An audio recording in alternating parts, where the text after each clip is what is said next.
ഈ അടുത്ത ദിവസം നമ്മളെയൊക്കെ നെട്ടിപ്പിക്കുന്ന ഒരു വലിയ കൊലപാതകം, ഒരു കുഞ്ഞിനെ മാതാവ് കൊലപ്പെടുത്തി. പിന്നീട് മനസ്സിലാക്കിയത് ബന്ധു ലൈംഗികമായി പീഡിപ്പിച്ചു എന്നതാണ്.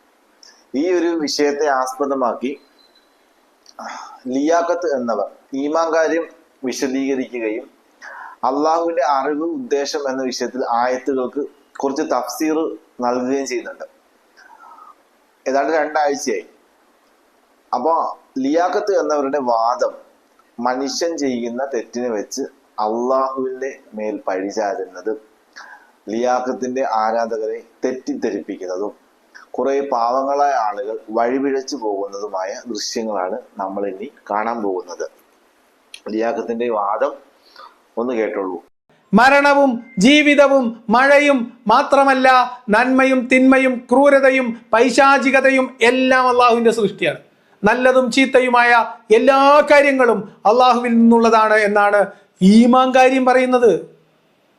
ഇതിനൊക്കെ അപ്പുറത്തേക്ക് ഒരു സാധനം കൂടിയുണ്ട്, അതാണ് അള്ളാഹുവിന്റെ ഉദ്ദേശം. ഞാൻ പറഞ്ഞില്ലേ എന്താ എൻ്റെ ഉദ്ദേശം എന്ന്? എന്താ അള്ളാഹിന്റെ ഉദ്ദേശം? ഈമാൻ കാര്യം ലിയാഖത്ത് ഇവിടെ വിശദീകരിച്ചു. അതെ, ഈ പ്രപഞ്ചത്തിലുള്ള എല്ലാ സംഭവങ്ങളും അള്ളാഹുവിൽ നിന്നാണ്, നന്മയാവട്ടെ തിന്മയാവട്ടെ വരുന്നത്. ഇനി അള്ളാഹുവിന്റെ ഉദ്ദേശം എന്താണ് എന്നാണ് ലിയാഖത്ത് പറയുന്നത്. എന്താ അള്ളാഹിന്റെ ഉദ്ദേശം? നമുക്ക് നോക്കാം.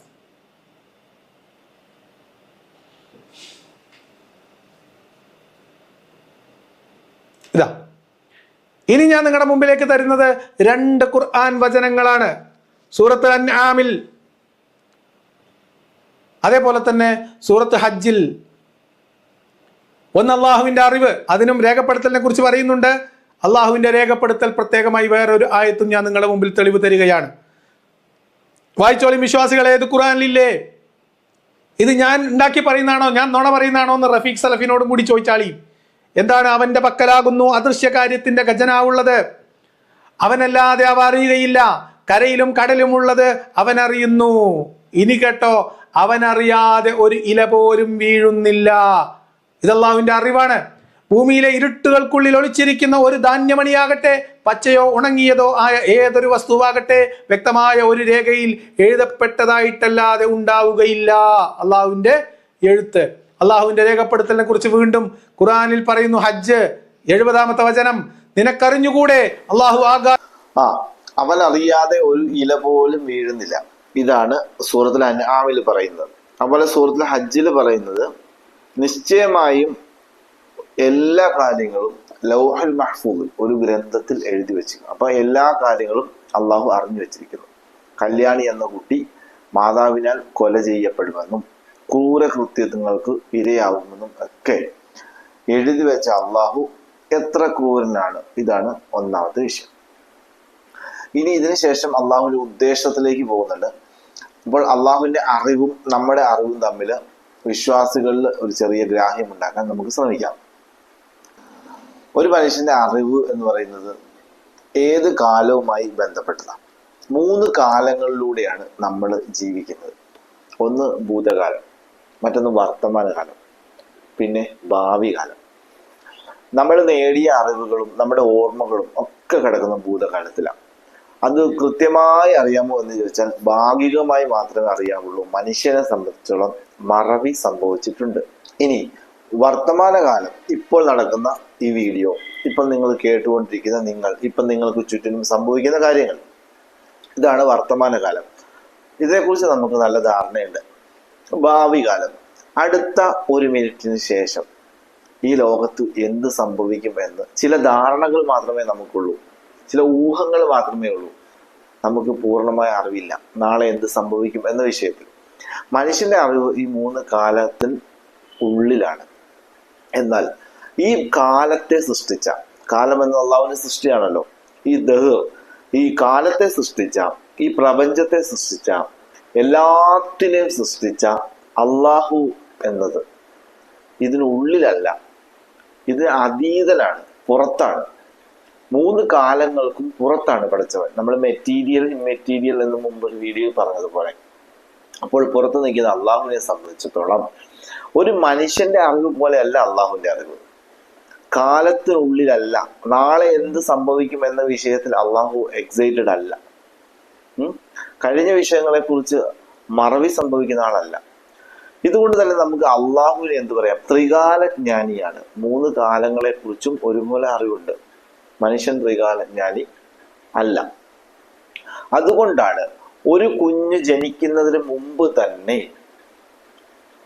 ആ കുഞ്ഞ് എന്താവണമെന്നും അത് ഏത് രീതിയിൽ വളർന്നു വരുമെന്നും അതിന്റെ പര്യവസാനം എന്താവണമെന്നും അത് സ്വർഗത്തിലാണോ നരകത്തിലാണോ എന്നൊക്കെ ആദ്യം മുതൽ തന്നെ ദൈവം എന്ന സ്ഥാനത്തിരിക്കുന്ന ആൾക്ക് അറിയണം. അപ്പോഴേ ദൈവം ആവുന്നുള്ളൂ, അപ്പോഴേ അള്ളാഹു ആവുന്നുള്ളൂ. അങ്ങനെ അറിഞ്ഞില്ലെങ്കിൽ അത് അള്ളാഹു അല്ല. കാരണം അള്ളാഹു അലീമാണ്. അള്ളാഹു തന്നെ അസ്മാഉ സിഫാത്തിൽ പറഞ്ഞു തന്നാണ്, ഖബീറാണ്, അലീമാണ്. അള്ളാഹു അറിവിൽ സമ്പൂർണനാണ്. നമ്മളെ സംബന്ധിച്ചോളം അറിവിൽ സമ്പൂർണനല്ല. അതുകൊണ്ട് തന്നെ എല്ലാ വിഷയങ്ങളും അള്ളാഹു മുമ്പേ അറിഞ്ഞിരിക്കുന്നു. ഇതാണ് അള്ളാഹുവിന്റെ അറിവ്. ഒരു ഭൂമിയിൽ അള്ളാഹു അറിയാതെ ഒരു ഇല പോലും വീഴുന്നില്ല എന്ന് പറയുന്നത്. അള്ളാഹു എല്ലാം മുൻപ് തന്നെ ലൗഹിൽ മഹ്ഫൂദിൽ രേഖപ്പെടുത്തിയിരിക്കുന്നു എന്ന് പറയുന്നത്. ഇങ്ങനെ വരുമ്പോഴാണ് കൺഫ്യൂഷൻ ഉണ്ടാവുന്നത്. അടുത്ത ചോദ്യം, എന്റെ വിഷയത്തിൽ എല്ലാം അള്ളാഹു അറിഞ്ഞ് എഴുതി തീരുമാനിച്ചു വെച്ച് കഴിഞ്ഞാൽ, ഈ പോയിന്റാണ് ഹൈലൈറ്റ് ചെയ്യപ്പെടേണ്ടത്. എല്ലാം അറിഞ്ഞ് തീരുമാനിച്ചു വെച്ച് കഴിഞ്ഞാൽ ഞാൻ ഈ ചെയ്യുന്നതൊക്കെ യാന്ത്രികമല്ലേ? അതിനൊക്കെ എന്താണ് പ്രസക്തി? കുറെ ആളുകൾ സത്യമായി സത്യത്തെ അന്വേഷിക്കുന്ന ആളുകൾ കാണാം. വിശ്വാസികളിൽ സംശയമുള്ളവർക്ക് കാണാം. അവർക്കുള്ളതാണ് ഈ മറുപടി. ഇങ്ങനെ വരുമ്പോൾ അതിനെന്താണ് പ്രസക്തി? അവിടെയാണ് പടച്ചതമ്പുരാൻ നമുക്ക് നൽകിയ ഈ സവിശേഷ ബുദ്ധി എന്ന് പറയുന്നത്. അത് മൃഗങ്ങൾക്കൊന്നും കൊടുത്തിട്ടില്ല, മനുഷ്യർക്ക് മാത്രമേ കൊടുത്തിട്ടുള്ളൂ. എന്താണ്? ഇന്ന ഹദൈനാഹു സബീല. മനുഷ്യന് മുമ്പിൽ നാം 2 മാർഗങ്ങൾ, എപ്പോഴും 2 ഓപ്ഷൻ ഉണ്ട്. ഒന്ന് ധാർമ്മികം, ഒന്ന് അധാർമികം. എന്താണ് ധാർമ്മികമായ വഴി എന്ന് പടച്ചവൻ പ്രവാചകന്മാർ വഴി, വേദഗ്രന്ഥങ്ങൾ വഴി, പണ്ഡിതന്മാർ വഴി, ഇപ്പോൾ ഈ ഒരു വീഡിയോ പോലും അതിന് കാരണമാണ്, നമ്മുടെ മുമ്പിൽ ഇട്ടിട്ടുണ്ട്. അതുപോലെ തന്നെ ഇബിലീസിയായ മറ്റൊരു അധാർമികതയുടെ റൂട്ട് വിട്ടിട്ടുണ്ട്. ഏത് ചൂസ് ചെയ്യണം എന്നത് നമ്മളെ ആശ്രയിച്ചാണ് ഇരിക്കുന്നത്. നമ്മളാണ് നമ്മുടെ ജീവിതത്തിൽ തെറ്റ് ചെയ്യണോ നന്മ ചെയ്യണോ എന്ന് തീരുമാനിക്കുന്നത്. എന്നാൽ നാളെ ഞാൻ ഒരു തെറ്റ് ചെയ്യും എന്ന് അള്ളാഹുവിനെ അറിയാമോ? കാരണം ഇന്നല്ലേ സജ്ജിരിക്കുന്നത്, അള്ളാഹുവിനെ അറിയാം, കാരണം അള്ളാഹുവിനെ അറിവിൽപ്പെട്ടതാണ്. പക്ഷെ നാളെ ഞാനൊരു തെറ്റ് ചെയ്യും എന്ന് അള്ളാഹു എഴുതി വെച്ചിട്ടുണ്ടോ? ഇനി ആ തെറ്റിൽ നിന്ന് ഞാൻ ഒഴിവായി പോകുമോ എന്ന് അള്ളാഹു എഴുതി വെച്ചിട്ടുണ്ടോ എന്ന് എനിക്കറിയത്തില്ല. എങ്ങനെ? ഞാനൊരു കൊലപാതകം, ഒരു കമന്റിൽ സൂചിപ്പിച്ചിരുന്നു, ഞാനൊരു കൊലപാതകം ചെയ്യും എന്ന് അള്ളാഹു എഴുതി വെച്ചിട്ടുണ്ടോ? ഞാനൊരു കൊലപാതകം ചെയ്യില്ല എന്ന് അള്ളാഹു എഴുതി വെച്ചിട്ടുണ്ടോ എന്ന് എനിക്ക് അറിഞ്ഞുകൂടാ. കാരണം ഞാൻ സൃഷ്ടിയാണ്, എൻ്റെ ബുദ്ധിക്ക് പരിമിതിയുണ്ട്. എനിക്ക് ഈ 3 കാലങ്ങൾക്കുള്ളിൽ നിന്ന് ചിന്തിക്കാൻ പറ്റത്തുള്ളൂ. അള്ളാഹുവിനെ സംബന്ധിച്ച് അള്ളാഹു എഴുതി വെച്ചിട്ടുണ്ടാവാം. പക്ഷെ എന്നെ സംബന്ധിച്ചിടത്തോളം നാളെ എങ്ങനെയാണ് പോസിറ്റീവായി പ്രവർത്തിക്കേണ്ടത് എന്ന് ഞാൻ പഠിച്ച അറിവുകൾ വഴി ജീവിക്കേണ്ടത് എങ്ങനെയെന്ന് എൻ്റെ ബുദ്ധിപരമായി എനിക്ക് മുന്നോട്ട് പോകാൻ പറ്റും. അപ്പൊ അതുകൊണ്ട് തന്നെ എൻ്റെ വിഷയത്തിൽ ചിലത് എഴുതി വെച്ചിട്ടുണ്ടോ എന്ന് ഞാനിപ്പോൾ തന്നെ ഇവിടെ ടെൻഷൻ അടിക്കേണ്ട ആവശ്യമില്ല. അപ്പൊ ഇതാണ് അള്ളാഹുവിന്റെ അറിവുമായി ബന്ധപ്പെട്ട് സൂചിപ്പിക്കാനുള്ളത്. ഇനി ലിയാഖത്ത് അള്ളാഹുവിന്റെ ഉദ്ദേശവുമായി കൂടെ തെറ്റിദ്ധരിപ്പിക്കുന്ന നമുക്കൊന്ന് ബാക്കി കൂടെ കേട്ട് നോക്കാം. ഇനി അള്ളാഹുവിന്റെ ഉദ്ദേശം, അള്ളാഹുവിന്റെ ദുരുദ്ദേശത്തിന്റെ ചില തെളിവുകൾ കൂടി തന്നിട്ട് ഞാൻ നിർത്താം. എന്താണ് അള്ളാഹുവിന്റെ ഉദ്ദേശം? അള്ളാഹു ഉദ്ദേശിക്കുന്നതല്ലാതെ യാതൊന്നും സംഭവിക്കൂല എന്ന് പറഞ്ഞാൽ ഒന്നും സംഭവിക്കൂല എന്നതാണ് വിശ്വാസം. കേട്ടോളി, പറയുക, അള്ളാഹു ഞങ്ങൾക്ക് രേഖപ്പെടുത്തിയതല്ലാതെ ഞങ്ങൾക്കൊരിക്കലും ഒരാപത്തും വരില്ല.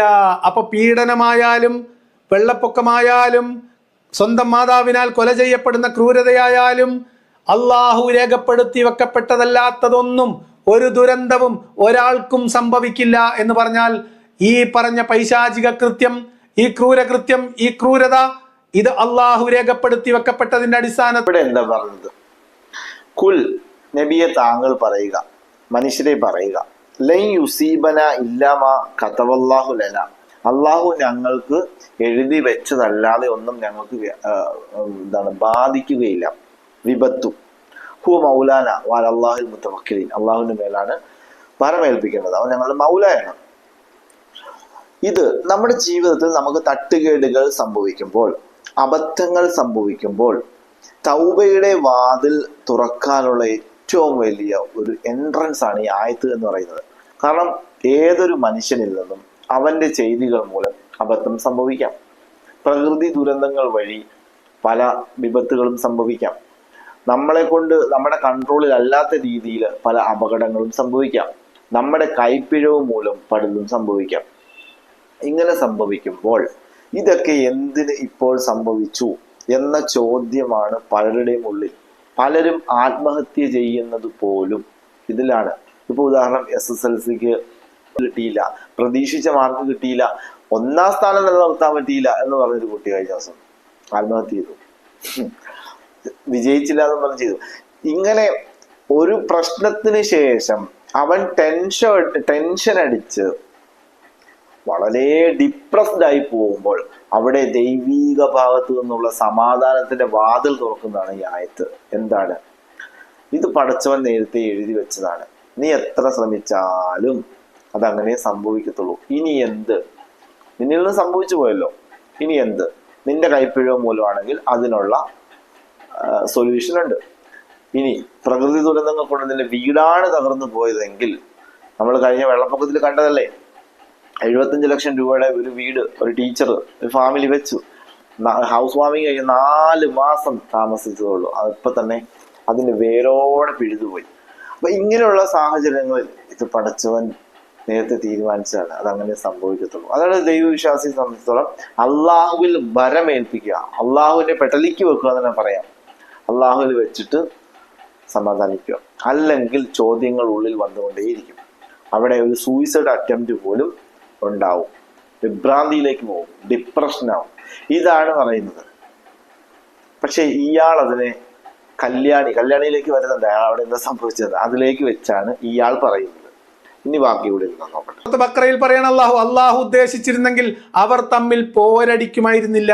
അതായത് 2 വിഭാഗങ്ങൾ തമ്മിൽ കലഹമോ യുദ്ധമോ കച്ചറയൊന്നും ഉണ്ടാവില്ലായിരുന്നു.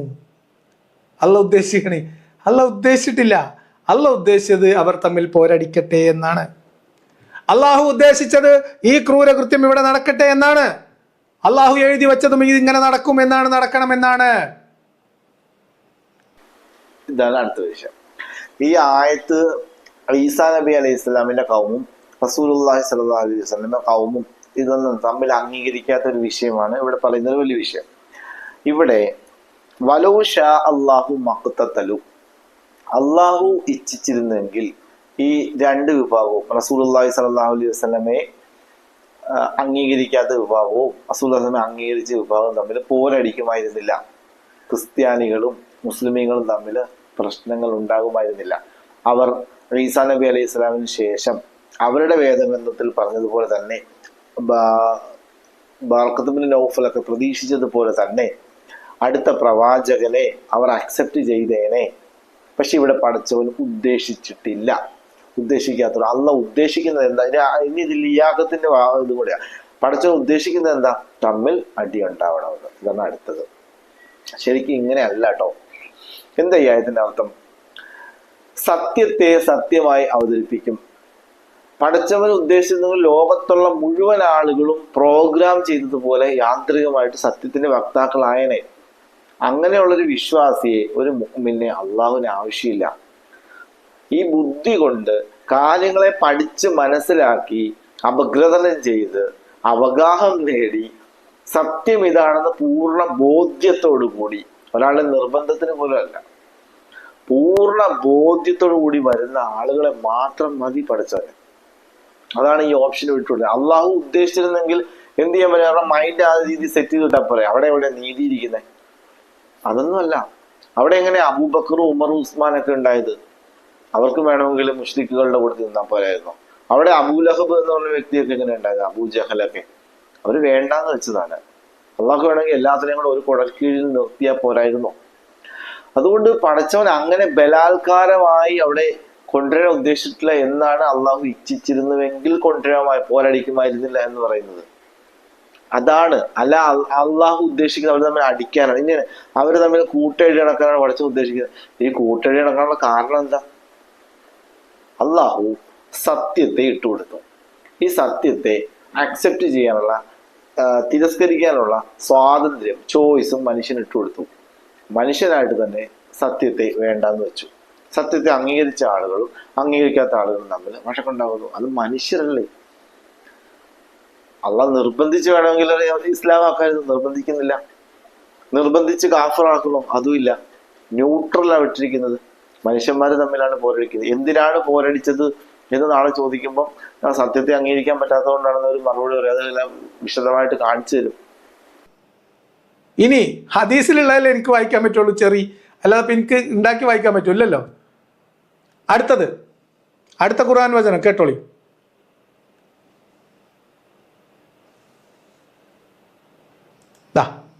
അള്ളാഹു ഉദ്ദേശിക്കാതല്ല യാതൊന്നും സംഭവിക്കൂല. എന്തൊക്കെ നേരത്തെ പറഞ്ഞല്ലോ, ധർമ്മം അധർമ്മം രണ്ടവിടെ വഴി ഉണ്ടായിരുന്നു, ഒരാളൊന്ന് തീരുമാനിച്ചു വന്ന് എടുത്തതാണെന്ന് അല്ല. അള്ളാഹു പറയുന്ന, അള്ളാഹു ആർക്ക് സന്മാർഗം നൽകാൻ ഉദ്ദേശിക്കുന്നുവോ, നോട്ട് ദ പോയിന്റ്, ഉദ്ദേശിക്കുന്നുവോ അവന്റെ ഹൃദയം ഇസ്ലാമിലേക്ക് തുറന്നു കൊടുക്കും.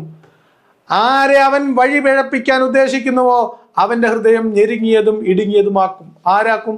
അള്ളാഹു ആക്കും. ആരുദ്ദേശിച്ചാൽ? അള്ളാഹു ഉദ്ദേശിച്ചാൽ. അതെ, ഫമൻ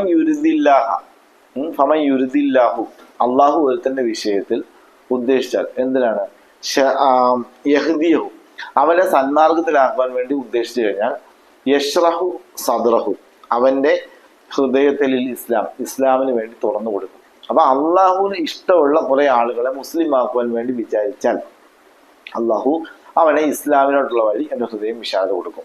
ഇനി വമയുരിദായി ഉമുല്ലഹു, ഒരാളെ വഴി പിഴപ്പിക്കുവാനാണ് കുറെ ആളുകളെ ടാർഗറ്റ് ചെയ്ത് വെച്ചിട്ട് ഇവരെയൊക്കെ എന്ത് ചെയ്തേക്കാം, മോശമാർഗത്തിലേക്ക് വിട്ടേക്കാം എന്ന് പടച്ചവൻ ഉദ്ദേശിച്ചു കഴിഞ്ഞാൽ സദ്റഹു വയ്യിഖൻ ഖറജ, അവനെ ഹൃദയം ഇടുങ്ങിയതും വളരെ കുടുസുമാക്കി കളയും. ഇത് പടച്ചവനാണ് ഇപ്പോൾ ഒരാളെ ഇസ്ലാമിലേക്ക് കൊണ്ടിരുന്നതും പടച്ചവനാണ് ഒരാളെ ഇസ്ലാമിൽ നിന്ന് അകറ്റുന്നതും എന്നാണ് ലിയാഖത്ത് എന്നവർ വഅദ് പറയുന്നത്.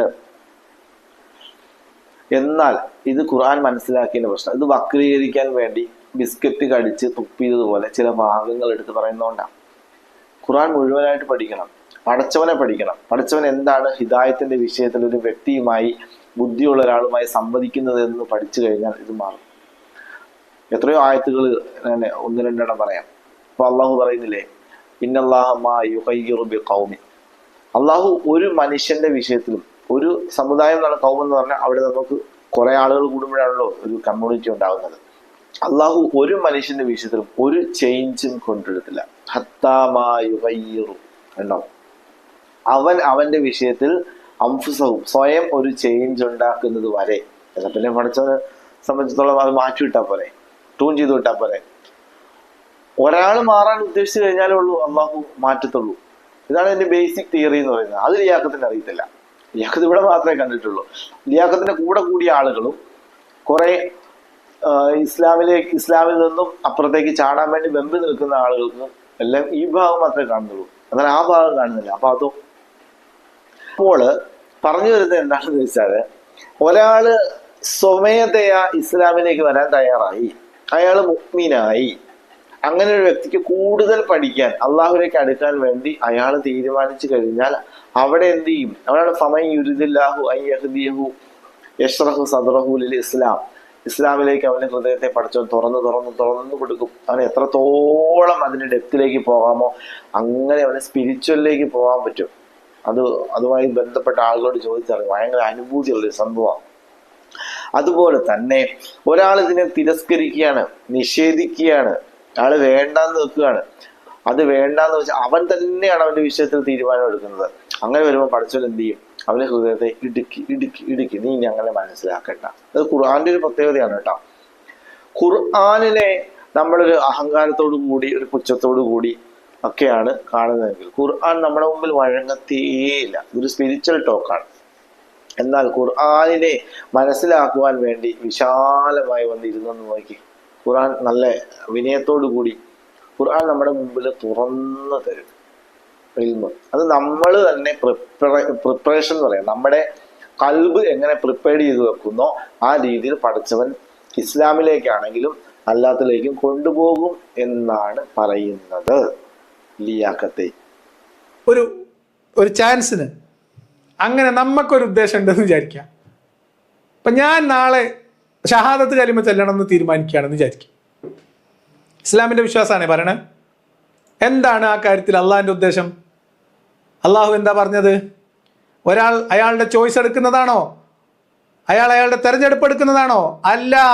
അള്ളാഹു ഖുർആനിൽ പറയുന്നു. എന്താ പറയുന്നത്? അള്ളാഹു ഉദ്ദേശിച്ചാലല്ലാതെ നിങ്ങൾ ഉദ്ദേശിക്കുക പോലുമില്ല. സൂറത്ത് ഇൻസാൻ 30-ാമത്തെ വചനം. അള്ളാഹു ഉദ്ദേശിക്കണമെങ്കിൽ അല്ല. ഞാൻ നാളെ ഷഹാദത്ത് കലിമ ചെല്ലാൻ വേണ്ടി ഇരിക്കുന്നു, എക്സാമ്പിൾ അയാളുടെ. അപ്പോൾ ഇങ്ങനെ ഈ ഒരു ചോയ്സ് പഠിച്ചവൻ എനിക്ക് തരുന്നുണ്ടോ? ഇല്ല. കാരണം വമാ തശ അള്ളാഹു ഇല്ല ഐ യശ അള്ളാഹു റബ്ബുൽ ആലമീൻ, സൂറത്ത് തക്വീറിൽ അതുപോലെ തന്നെ സൂറത്ത് ഇൻസാനിൽ സിമിലർ ആയിട്ടുണ്ട്. അള്ളാഹു ഉദ്ദേശിക്കാതെ നിങ്ങൾക്കൊന്നും ഉദ്ദേശിക്കാൻ പറ്റത്തില്ല. അപ്പോൾ ഞാൻ ഷഹാദത്ത് കലിമ ചൊല്ലണമെങ്കിൽ പോലും അള്ളാഹു ഉദ്ദേശിക്കണം. അതുകൊണ്ട് ലിയാഖത്തിന് നാളെ കലിമ ചൊല്ലണേ പഠിച്ച ഉദ്ദേശിക്കണം. ലിയാഖത്ത് ഉദ്ദേശിച്ചാൽ പോരാ. ഇത് ലിയാഖത്തിന് ഖുർആൻ മനസ്സിലായിട്ടില്ല. ഈ മനസ്സിലാകാത്ത ആളുകൾ എന്തിനാണ് സഹോദരന്മാരെ വന്ന് കുറെ ഭാഗങ്ങളൊന്ന് വിമർശിക്കുന്നത്? ഒരു തടസ്സവുമില്ല. ഞാൻ പറയുന്നു, ലിയാഖത്ത് ഉദ്ദേശിച്ചാൽ ലിയാഖത്തിന് ഇപ്പൊ എന്ത് ചെയ്യാം? കലിമ പറയാം. അള്ളാഹ് വന്ന് കയ്യെ പിടിച്ച് നിർത്തത്തൊന്നുമില്ല. ഞാൻ നിന്റെ വിഷയത്തിൽ ഉദ്ദേശിച്ചിട്ടില്ല എന്ന് പറഞ്ഞ് കയ്യെ പിടിച്ച് നിർത്തത്തൊന്നുമില്ല. ഇനി പറയുന്നില്ല എന്ന് വിചാരിച്ചിരിക്കുന്ന ഒരുത്തന്നെ ഞാൻ നിന്റെ വിഷയത്തിൽ കലിമ പറയാൻ ഉദ്ദേശിച്ചിട്ടുണ്ട്, അതുകൊണ്ട് നീ കലിമ പറഞ്ഞേ പറ്റത്തുള്ളൂ എന്ന് പറഞ്ഞ് മലക്കുകൾ വിട്ട് അവനെ ഉറക്കത്തിൽ നിന്ന് പൊക്കിയെടുത്തോണ്ട് പോകത്തൊന്നുമില്ല. അത് അവന്റെ ചോയ്സ് തന്നെയാണ്. പക്ഷെ എവിടെയാണ് വമാ തശ അള്ളാഹു ഇല്ല യശ അള്ളാഹ്, അള്ളാഹ് ഉദ്ദേശിച്ചല്ല നിങ്ങൾക്കൊന്നും ഉദ്ദേശിക്കാൻ പറ്റത്തില്ല എന്ന് പറയുന്നത് എന്താണ്? അത് പ്രപഞ്ച സൃഷ്ടാവിന്റെ അറിവില്ലാത്ത ഒരു സംഭവവും നമുക്ക് ചെയ്യാൻ പറ്റില്ല. അള്ളാഹുവിന്റെ ഇറാദത്തും നമ്മുടെ ഇറാദത്തുമായി നമ്മളൊരു കണക്ഷനാണ്. എനിക്ക് ഭൂമിയിൽ നിന്നും ഒരു മൊട്ടുസൂചി ഉയർത്തണമെങ്കിൽ ഞാൻ ഉദ്ദേശിച്ചാൽ മാത്രം പോരാ, അതിന് പ്രപഞ്ച സൃഷ്ടാവും കൂടെ ഉദ്ദേശിക്കണം. ഞാൻ ഉദ്ദേശിച്ചാൽ മാത്രം എൻ്റെ കഴിവ് കൊണ്ട് എനിക്കൊന്നും ചെയ്യാൻ പറ്റില്ല. അതാണ് ഒരു മുഅ്മിനിന്റെ വിശ്വാസം. എൻ്റെ കഴിവ് കൊണ്ട് എനിക്ക് യാതൊന്നും നേടാൻ പറ്റില്ല. അവിടെ അള്ളാഹുവിന്റെ ഉദ്ദേശം കൂടെ വേണം. അതുകൊണ്ട് ഞാൻ ഒരു പിന്ന് ഉയർത്തിയാൽ ഞാൻ ഉദ്ദേശിക്കുമ്പോൾ തന്നെ എന്ത് ചെയ്യുന്നുണ്ട്? അള്ളാഹു ഉദ്ദേശിക്കുന്നുണ്ട്. അത് എൻ്റെ കഴിവ് കൊണ്ട് ഉയർത്തി എന്ന് പറയുമ്പോഴാണ് അവിടെ ശിർക്ക് സംഭവിക്കുന്നത്, അവിടെ കുഫ്രിയത്ത് സംഭവിക്കുന്നത്. അത് പടച്ച തമ്പുരാന്റെ സഹായം കൊണ്ട്, അള്ളാഹുവിന്റെ ഉദ്ദേശം കൊണ്ട്. ഇനി അള്ളാഹു ഉദ്ദേശിക്കാതെ നിങ്ങൾ ഉദ്ദേശിക്കില്ല എന്ന് പറയുന്നത് എന്താ? അള്ളാഹു നമ്മൾ ഏതൊരു പ്രവർത്തനം ചെയ്താലും അതിന്റെ പിന്നിൽ അള്ളാഹുവിന്റെ ഉദ്ദേശമുണ്ട്. കാരണം അള്ളാഹുവിന്റെ അറിവുണ്ട്, മുമ്പ് തന്നെ അള്ളാഹു അത് എഴുതി വെച്ചിട്ടുണ്ട്. അതുകൊണ്ട് ലിയാഖത്തിന്റെ കലിമ ചൊല്ലുമ്പം ഇവിടെ ഒരു തടസ്സമില്ല. ലിയാഖത്ത് ഉദ്ദേശിച്ചാൽ തന്നെ ആ ഉദ്ദേശം അള്ളാഹുവിന്റെ ഉദ്ദേശമില്ലാതെ നടത്താൻ കഴിയില്ല.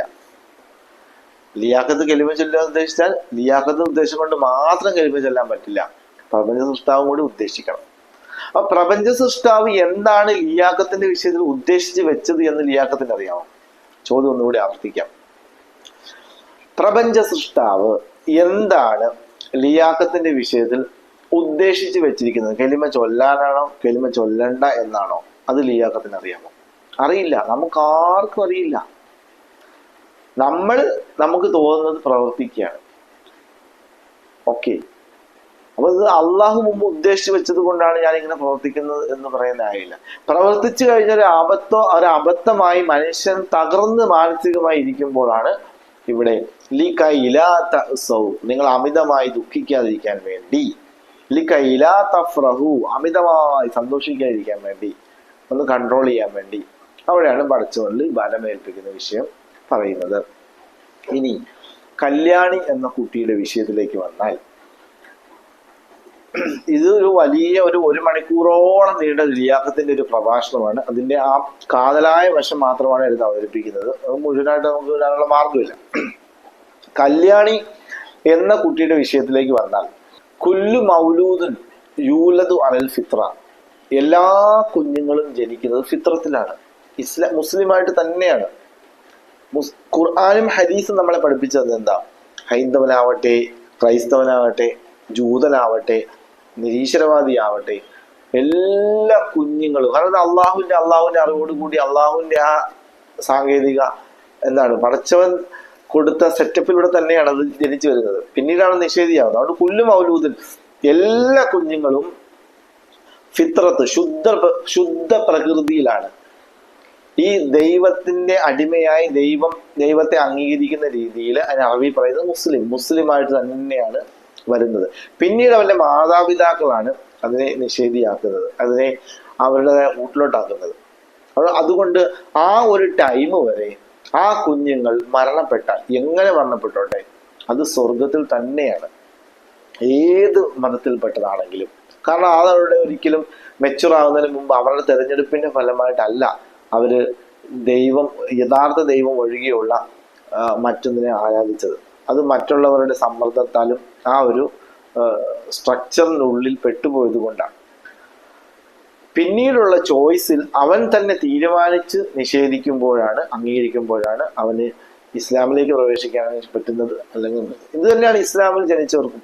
പക്ഷെ ഇസ്ലാമിൽ ജനിച്ച ഒരാളെ സംബന്ധിച്ചിടത്തോളം ഇസ്ലാം കുടുംബം എപ്പോഴും പിന്നീട് അവൻ എന്തില്ല, ഒരു ഏക ഇലാഹിനെ അന്വേഷിച്ച് പോവേണ്ട ആവശ്യമില്ല.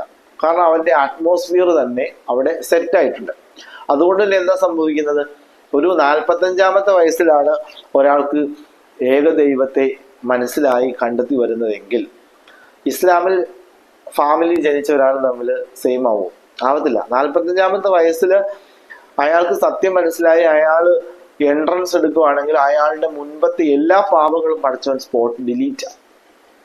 അയാൾ ജനിച്ചത് തന്നെ 45-ാമത്തെ വയസ്സിൽ, അതുപോലെ ജനിച്ച കുഞ്ഞിനെ പോലെയാവും. എന്നാൽ ഇവിടെ ഇസ്ലാം അറ്റ്മോസ്ഫിയറിൽ ജനിച്ച ഒരാൾ അങ്ങനെയാണോ? അല്ല. അയാൾക്ക് പണ്ട് മുതലേ സത്യത്തെ അന്വേഷിക്കാനും പഠിക്കാനും മനസ്സിലാക്കാനുള്ള അവസരം ഉണ്ടായിരുന്നു. അയാൾ അവിടെ നിസ്കരിച്ചില്ല, നോമ്പെടുത്തില്ല, അള്ളാഹുവിനെ അനുസരിച്ചില്ല, തോന്നിയതുപോലെ കാളയെ പോലെ ജീവിച്ചു. അതുകൊണ്ട് തന്നെ അയാൾക്ക് പെട്ടെന്ന് ബോധോദയം ഉണ്ടായാലും തൗബ ചെയ്ത പഠിച്ചും പുറത്തു കൊടുക്കും. അത് അള്ളാഹുവിനുള്ള വിഷയമാണ്. പക്ഷെ അയാൾ ചോദ്യം ചെയ്യപ്പെടുക തന്നെ ചെയ്യും, കാരണം അവസരങ്ങൾ പാഴാക്കിയത്. കല്യാണി എന്ന കുട്ടി, ആ കുഞ്ഞ് സ്വർഗത്തിലാണ്. കാരണം അത് യൂലദു അലൽ ഫിത്രയാണ്. ആ കുഞ്ഞിനെ ഉപയോഗപ്പെടുത്തിയത് ആരാണോ അവരാണ് കുറ്റക്കാർ, അവരാണ് മിസ്യൂസ് ചെയ്തത്, അവരാണ് ദുർമാർഗത്തിൽ സംഭവിച്ചത്. കുത്തിലത്ത്, എന്തിനാണ് ഞാൻ വധിക്കപ്പെട്ടത് എന്ന് പെൺകുട്ടികൾ നാളെ ചോദ്യം ചെയ്യപ്പെടുമ്പോൾ പടച്ചവൻ പറയുന്നുണ്ട്. അതുകൊണ്ട് എന്തിനാണ് എന്നെ കൊന്നു കളഞ്ഞത് എന്ന് ഓരോ കല്യാണിമാരും ഫലസ്തീനിലെ കുഞ്ഞുങ്ങളും ഒക്കെ ചോദ്യം ചെയ്തുകൊണ്ട് തന്നെ ഇരിക്കും. ഇവിടെ പടച്ചവന്റെ തീരുമാനപ്രകാരമാണ് ഞാൻ ഈ കുറ്റകൃത്യം ചെയ്യുന്നത് എന്ന് പറഞ്ഞല്ല അവിടെ കുറ്റകൃത്യം മനുഷ്യർ ചെയ്തത്. ആ മനുഷ്യൻ അവൻ തെറ്റായ തീരുമാനത്തിൽ കുറ്റകൃത്യം ചെയ്യും. ഇനി ആ ചെയ്ത മനുഷ്യന് നാളെ ഒരു തൗബ, ഒരു പശ്ചാത്താപം പടച്ചവനെ ചെയ്തു പോലും. നെഫ്സുൽ ലവ്വാമ എന്ന് പറയുന്ന ഒരു ഏരിയ ഉണ്ട് മനുഷ്യന്, കുറ്റബോധത്തിന്റെ ഏരിയ. അവിടെ 99 ആളുകളെ കൊന്ന ആൾക്കും പടച്ചവനെ പറ്റിപ്പോയല്ലോ, എല്ലാം എന്റെ പ്രശ്നങ്ങൾ കൊണ്ട് പറ്റുക. റബ്ബന വലംന അംഫുസന, അതല്ല മൈ മിസ്റ്റേക്ക്, എന്റെ പ്രശ്നങ്ങൾ കൊണ്ട് ഞാൻ എന്റെ സ്വന്തത്തോട് അക്രമം ചെയ്തു പോയല്ലോ. അങ്ങനെയുള്ള ഒരാളോടാണ് പറയുന്നത് പടച്ചവൻ ഇത് എല്ലാം മുൻപ് എഴുതി വെച്ചതാണ്. അള്ളാഹു അവിടെ ഇലിയാഖത്ത് ഞാൻ കേൾപ്പിച്ചില്ല എന്നുള്ളൂ. ആ സ്പീച്ചിൽ പറയുന്നുണ്ട്, ലവ് എന്നൊരു വാക്ക് നിങ്ങൾ പറഞ്ഞു പോകരുത്, എങ്കിൽ ഞാൻ അങ്ങനെ ചെയ്തിരുന്നെങ്കിൽ എനിക്ക് നന്നായേനെ. അത് നീ അങ്ങനെയേ ചെയ്യുള്ളൂ ആ സമയത്ത്. അത് പടച്ചവന്റെ തീരുമാനമാണ്. എപ്പോഴാ ചെയ്ത് കഴിഞ്ഞ് കുറ്റബോധം കൊണ്ട് നിൽക്കുന്ന ഒരാളോടാണ് ഇത് പറയുന്നത്. അതുകൊണ്ട് ഇനി എന്ത് ചെയ്യുക, നല്ലതുപോലെ പൊട്ടിയ പെൻസിലിനെ എന്ത് ചെയ്യണ്ട, നീ വലിച്ചെറിയണ്ട. എവിടെയാണോ ഒടിഞ്ഞത് അവിടുന്ന് നീ പുതിയ മുന വെട്ടി ഇനി നല്ല പടങ്ങൾ വരച്ച് ജീവിച്ചോളൂ. അള്ളാഹു ഉദ്ദേശിക്കുന്ന പക്ഷം നിനക്ക് അവൻ പുറത്തു തന്നേക്കാം. എത്ര നല്ല സന്ദേശമാണ് നൽകുന്നത്. ഇനി ആരാണോ പീഡിപ്പിച്ചത് അയാൾക്കുള്ള ശിക്ഷ കിട്ടും. ഇനി അയാൾക്കൊരു വാദമാണ്, പടച്ചവൻ ഇത്രാം തീയതി ഇത്രാം സമയം എൻ്റെ വിഷയത്തിൽ തീരുമാനമെടുത്തത് കൊണ്ട് യാന്ത്രികമായി ഞാൻ അവിടെ എത്തുകയായിരുന്നു. ഒരിക്കലും വാദിക്കാൻ പറ്റത്തില്ല. ഖലീഫ ഉമർ റളിയല്ലാഹുവിന്റെ കാലത്ത് ഒരു കള്ളനെ പിടിച്ചു, അറിയാവുന്ന സംഭവമായിരിക്കും.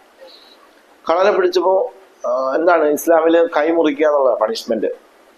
ഇത് കൊടുക്കുന്നതിന് മുമ്പ് സാഹചര്യം അന്വേഷിക്കും. ഉമർ റളിയല്ലാഹു ചോദിച്ചു, എന്താണ് സംഭവം, എന്ത് സാഹചര്യത്തിലാണ് നീ ഇങ്ങനെ ചെയ്തത്? കള്ളം പറഞ്ഞ എന്താ, ഇത് അള്ളാഹുവിന്റെ തീരുമാനമാണ്.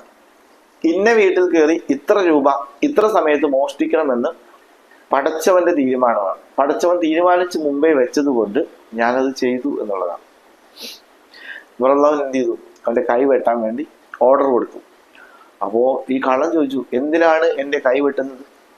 അപ്പൊ ഉമറല്ലാഹുവിന് രസകരമായ മറുപടി പറഞ്ഞിട്ടുണ്ട്, ഇത് അള്ളാഹുവിന്റെ തീരുമാനമാണ്. നീ ഇന്ന സാധനം കട്ട് ഇന്ന കോടതിയിൽ വരുമെന്നും ഉമർ നിന്റെ കൈ മുറിക്കുമെന്ന് അള്ളാഹു നേരത്തെ തീരുമാനിച്ചു വെച്ചിട്ടുണ്ട്. അതുകൊണ്ട് ഞാൻ നിന്റെ കൈ മുറിക്കുകയാണ്. ചിന്തിച്ചു നോക്കുക. അങ്ങനെ വരുമ്പോ ഈ കള്ളനും ഉമർ എന്ന വ്യക്തിക്കും എന്ത് ചോയ്സാണ് അവിടെ ഉള്ളത്? ഇവരുടെ ബുദ്ധി എന്താ ഉപയോഗപ്പെടുത്തിയില്ല. അങ്ങനെ പ്രോഗ്രാം ചെയ്ത് വെച്ച റോബോട്ടുകളൊന്നും അല്ല മനുഷ്യൻ. ഒരുപാട് പഠിക്കാനുണ്ട് പല ആയത്തുകളും. ഞാൻ പല ആയത്തുകളും സ്കിപ്പ് ചെയ്താണ് പറഞ്ഞത്. അള്ളാഹു എല്ലാം എഴുതി വെച്ചിരിക്കുന്നത് അത് പടച്ചവന്റെ അറിവാണ്. നമ്മൾ അങ്ങോട്ട് പോവണ്ട. ആ ഏരിയ നമ്മളുമായിട്ട് ബന്ധമുള്ള അല്ല. കാരണം എന്റെ വിഷയത്തിൽ എന്താണ് എഴുതി വെച്ചിരിക്കുന്നത് മുമ്പ് അറിയാമെങ്കിലുള്ളൂ, എനിക്ക് ടെൻഷൻ അടിക്കേണ്ട ആവശ്യമുള്ളൂ. ഞാൻ എനിക്ക് തോന്നിയ രീതിയിലല്ലേ ഞാൻ സ്വാതന്ത്ര്യം ഉപയോഗപ്പെടുത്തിയല്ലേ ഇമ്മ ഷാക്കിറൻ, ഒന്നുകിൽ ഞാൻ പഠിച്ചോണ്ട് നന്ദി കാണിക്കുക, ഇമ്മ ഗഫൂറ, ഒന്നുകിൽ ഞാൻ പഠിച്ചോണ്ട് നിഷേധിച്ചു പോകുന്നത്. അപ്പോൾ പിന്നെ ഇവിടെ എങ്ങനെയാണ് ലിയാഖത്തെ? അള്ളാഹുവിന്റെ ഉദ്ദേശമാണ്, അള്ളാഹു ഉദ്ദേശിച്ചത് കൊണ്ടാണ്. അതെ, ഒരു തെറ്റ് ചെയ്ത് കഴിയുമ്പോൾ ആ മനുഷ്യന്റെ ഭാഗത്തെ നിങ്ങൾ ഒരിക്കലും പറയുന്നില്ല. കല്യാണി എന്ന പെൺകുട്ടിയെ ദുരുപയോഗപ്പെടുത്തിയ വ്യക്തിയെ നിങ്ങൾ എന്ത് ചെയ്യുന്നില്ല, മെൻഷൻ ചെയ്യുന്നില്ല. നിങ്ങൾ മെൻഷൻ ചെയ്യുന്ന പടച്ചവനെയാണ്. പടച്ചവൻ ഉദ്ദേശിച്ചുകൊണ്ടാണ് ഇവൻ ചെയ്തത്. ഇവൻ ഇങ്ങനെ ചെയ്യും എന്ന് നേരത്തെ അറിയത്തില്ലെങ്കിൽ അള്ളാഹു ആവുന്നുണ്ടോ? അള്ളാഹുവിന് ഭാവി അറിയത്തില്ല, അറിവ് സമ്പൂർണ്ണനല്ല, പൂർണ്ണനല്ല എന്ന് പറയേണ്ടി വരും. അതുകൊണ്ട് തന്നെ മനുഷ്യൻ എന്ത് ചെയ്യുമെന്ന് പടച്ചവൻ നേരത്തെ അറിയണം. ആ അറിഞ്ഞു വെച്ചതിന്റെ പേരിലാണ് ഞാൻ പ്രവർത്തിച്ചത് എന്ന് പറയുന്നത് ഏത് യുക്തിയാണ്? എന്ത് യുക്തിയാണ്? ആലോചിച്ച് നോക്കൂ.